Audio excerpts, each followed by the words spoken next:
All right, the 1970s, it was actually the late 60s into the 70s, is going to focus on Richard Nixon and Jimmy Carter.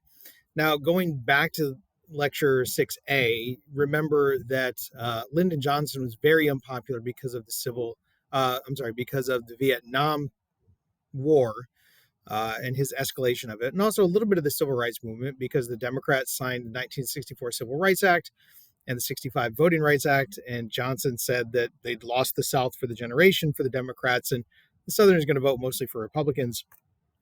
And we're going to identify some of the different approaches to fiscal and political governance and social and judicial policies, which basically just means this unit is going to be about telling conservative Republicans away from, as opposed to Democrats and liberals. So, what are the different methods that they use? And one of the things that we need to recall is the way that the 68 election played out. Because in 1968, this is Governor George Wallace down here. And Governor George Wallace is known for his policy in promoting segregation today, segregation tomorrow, and segregation forever. And he won those former Confederate states that are down here in the yellow. And Richard Nixon is going to win the election in 1968, but he wanted to bring those former Confederate states that had voted for the American independence, Democrat, Dixiecrat, George Wallace into the fold. And Nixon promotes a policy called New Federalism in order to bring those people into the fold.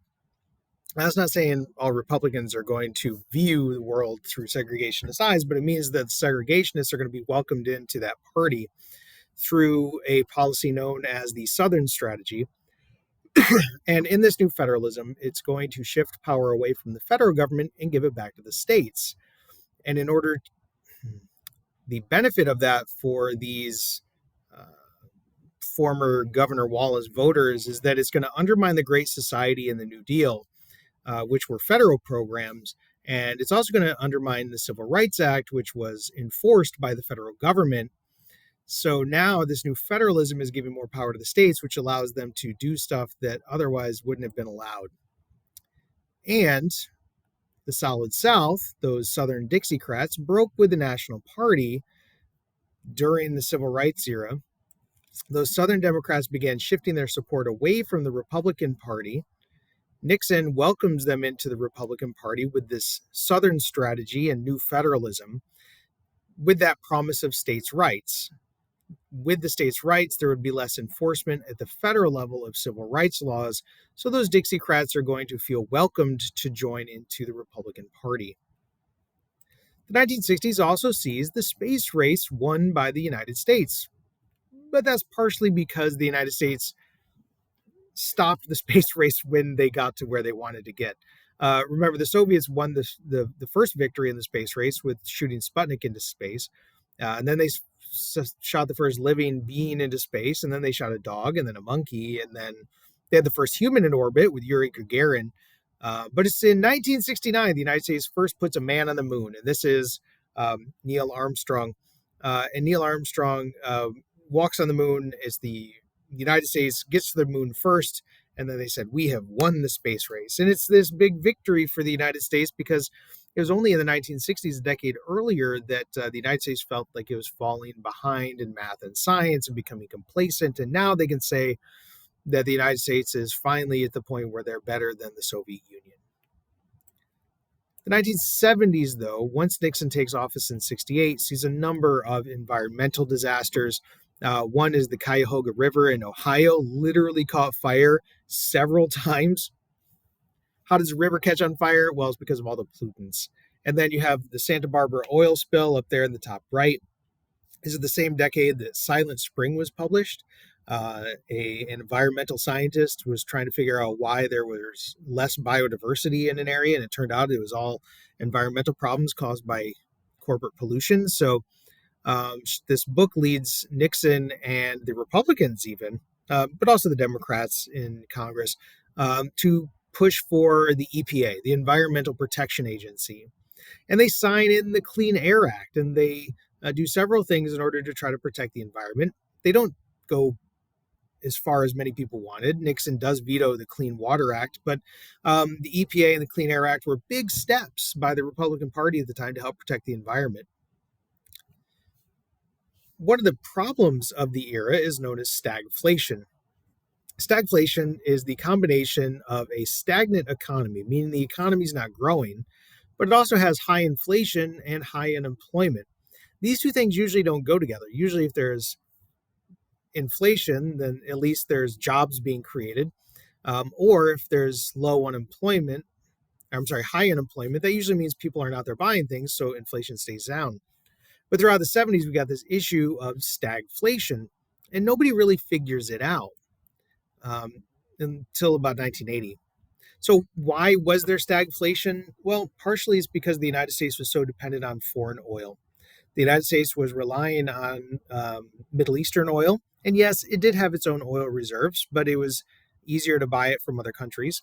And the United States, and because the oil is controlled by corporations which sell on the world market, the United States was buying most of their oil from an organization called OPEC. And even if they weren't buying from OPEC, OPEC controlled so much of the world's oil that they could essentially dominate the pricing. So OPEC raised oil prices about 400% in the 1970s. And this was mostly because the United States supported Israel and they were trying to punish the United States for that support. Arabic countries in the Middle East had tried to overthrow the Israeli government, the Israeli country, several times. The Yom Kippur War, the 7 Days War, or the 6 Days War, and they failed, mostly because the United States supported Israel and was providing weapons and money for that. So the OPEC countries, the Organization of Petroleum Exporting Countries, increased energy costs, and this devastated the U.S. economy because even if it's not just gasoline prices, it's the price of all energy, which means factories were more expensive to run, which means the prices went up as a result. So moving on to Vietnam, Nixon wanted to end Vietnam. That's one of the reasons he was elected, was the promise of ending Vietnam. His policy can be seen here in this chart.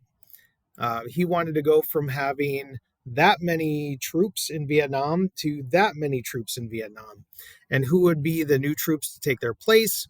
He promised Vietnamization, that as American troops were taken out of Vietnam, Vietnamese soldiers would be trained to replace them, and eventually more Vietnamese would be responsible for their own defense. He also reformed the draft system to try to make it seem a little bit more fair in order to try to calm down protesters. But it's at this point that the United States has a growing credibility gap. This is Lieutenant Calley, and this is Warrant Officer Thompson. And a number of incidents happened throughout the 1960s and 70s, particularly in Vietnam, that led to a growing distrust between the people and the government. And the credibility gap, or this idea that they don't trust the government as much anymore, was fostered by things like the My Lai massacre. And the My Lai massacre was when U.S. troops raped and murdered about 500 villagers in the village of My Lai. And the only reason that it became known to have happened was because Warrant Officer Thomas tried to save civilians. You see, just because you're in the military, you can't go in and murder civilians, even if you're mad at them or think that they're harboring, the Viet Cong at the time.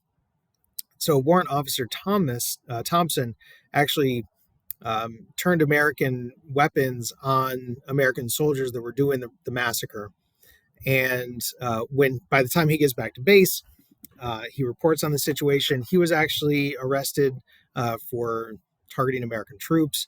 Lieutenant Calley was the one that was in charge of the platoon that did the massacre. Thompson testifies against him. This is a big deal, right? He's reporting on his own soldiers. So he did the right thing there. Lieutenant Calley actually was court-martialed, found guilty, was sentenced to prison time, but Nixon pardoned him.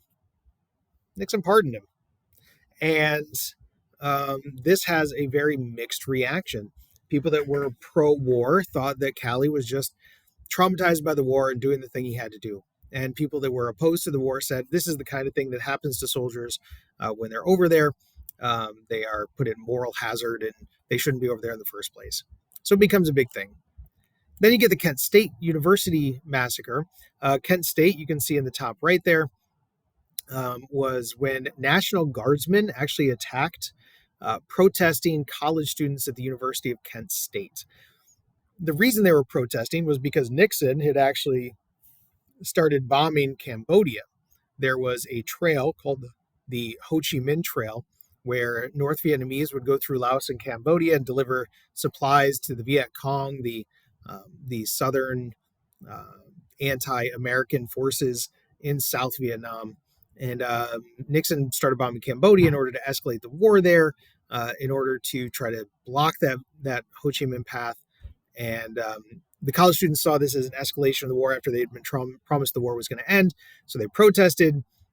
The National Guardsmen, after 5 years or whatever of protest, decided that they were going to stop the protest and opened fire and killed 4 students on campus. And then there's the Pentagon Papers. These were papers that were published that reported using documents from the Pentagon, right? Official military documents showed that former presidents had deceived the American public about Vietnam. Going back to the Gulf of Tonkin incident, that the people like Lyndon Johnson and other military officials had lied to the American public simply to escalate the war. So there's this growing gap between the United States public and its leadership. In 1973, the last troops left Vietnam. Vietnamization essentially failed, though, because within a year after that, South Vietnam collapsed. North Vietnam fell. North Vietnam took over South Vietnam on April 30th of 1975. This was scenes from the last helicopter to leave the American embassy.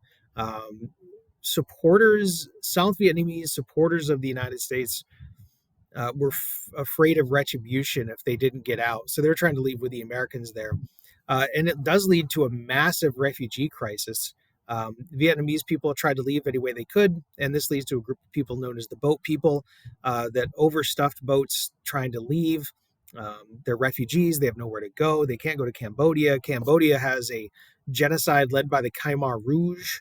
Right when the United States left, there's a power vacuum. The Khmer Rouge stepped in, and because of all the bombing caused by the United States, there's genocide there.